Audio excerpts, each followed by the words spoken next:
also super unreadable right now. So let's see what we can do about that. If you're not sure how to make something look the way you want, remember you can do what I just did and edit the CSS right here in the developer tools until you figure out what you want and then actually save it in your style sheet instead of make a change, refresh, make a change, refresh. So I'm going to do that in this case. So I want my list. Let's make sure there's something in the list. I'll inspect it. So now I have one of the LIs. So from there, I'll pick the actual UL. And I can play around with the element style. Let's first of all just say background something, anything. Background white smoke. White smoke. White smoke. White smoke. So then we have some kind of ugly margin on the left there. But we put it in its own div too, so we could style this instead. So let's pick this div.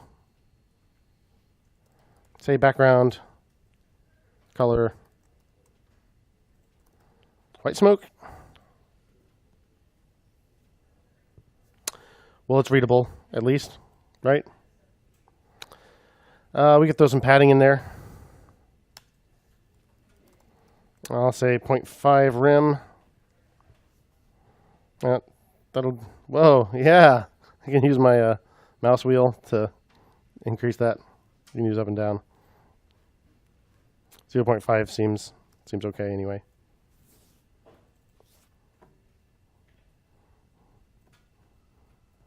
Or we could just not worry about it.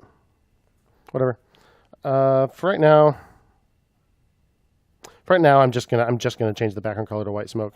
This is just gonna be a temporary fix, but it'll make it readable in the meantime until we style this thing for real. So this div here.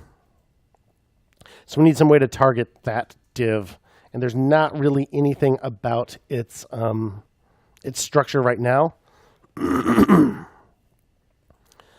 That makes it easy to target in CSS, so I may actually have to add a class to it, or an ID.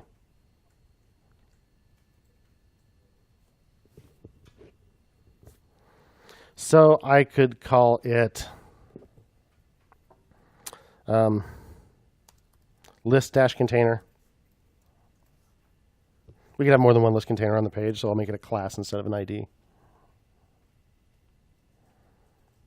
So then in my CSS, and I've pushed all my CSS up. And I'll put all that silly stuff here. Dot list dash container. Background color. White smoke. Semicolon. Refresh to make sure it's good. Yep, okay. Now that can be read.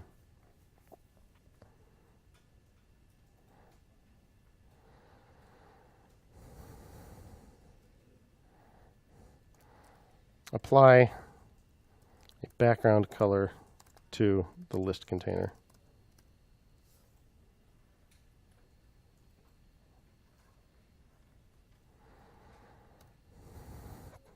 Cool.